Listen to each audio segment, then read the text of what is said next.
I'm Lila Hogeveen, and we're here today at the Cass County Historical Museum in Griswold, Iowa.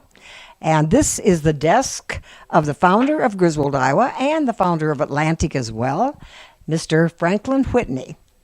This desk was built by him, by Mr. Osborne, in 1871, and has been Mr. Whitney's desk throughout his lifetime as a career banker. The desk is beautifully carved, as you can see. The drawers go clear to the back of the desk. In this area, there's the little cubby holes all the way across. Beautiful, beautiful carving up here. And we're very fortunate. We call this our most important artifact in the entire museum. And not too far from the desk, in the next room, in what we call our county room, we have the beginning of our quilt collection. We have quilts displayed throughout the entire museum, but we have one area where they're displayed. And this one is a yo-yo, what they call a yo-yo quilt, made up of hundreds of these little yo-yos pieced together. It's a part of the Sunderman collection. Going on, just to show you another the quintessential quilt of the early America is the log cabin, and the little red one here, the square in the center, symbolizes the hearth of the home. And so we're tickled to have a really true early log cabin quilt. We also did a fundraiser using a quilt, and we want to thank all the people who bought bricks for that quilt.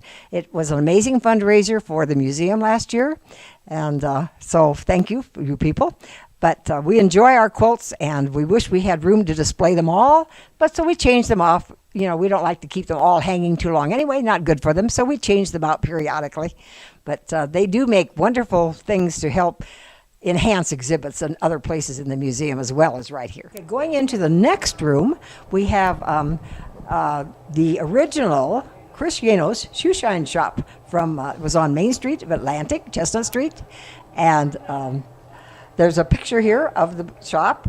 We were visiting Louise Hunt one day up at Atlantic, and we were showing her how excited we were about this, and we said we'd love to know who this man is in this picture, and she just took one look at that and said, "That's my Charlie," and it was Mr. Hunt sitting there. And so we have that picture of one of the Hunt family at Chris Yanos' shop. We want to thank the Brown family for donating this. It's exactly the way it was at Mr. Yanos' shop. They numbered it. When they took it apart, put it all back together, including the mirror, the lights, the chairs, the drawers underneath with even polish and brushes included. Continuing around the circle at the museum, we come to the room where we have our Indian display, the large part of it. This is part of the display from Dr. Carlisle Jones, who collected this across the United States. This is not all from Cass County by any stretch. And starting with the Navajo rugs at the bottom, and many of the pieces of the beautiful beadwork are from Chippewa.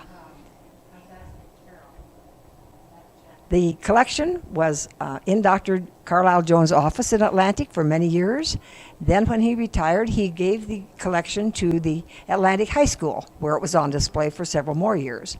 But when a few articles were missing, they decided to pack it away safely. Well, it was packed away and forgotten, actually. So when you did some remodeling up there at Atlantic, they found the boxes and eventually decided that they would donate them to the Cass County Museum. And we're so pleased that they did, because it is an extraordinary collection of Indian artifacts.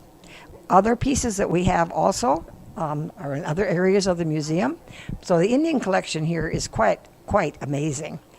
So this is only a small sampling of the things that you're going to find at the Cass County Museum, and we hope that you will come visit when we reopen for the season, the first week of May, first Wednesday of May actually. We're open 1 to 4, Wednesday through Sunday, from the 1st of May until the 2nd Saturday in December. So we're in the phone book if you want to find out any information. We do check periodically as we work through the winter also.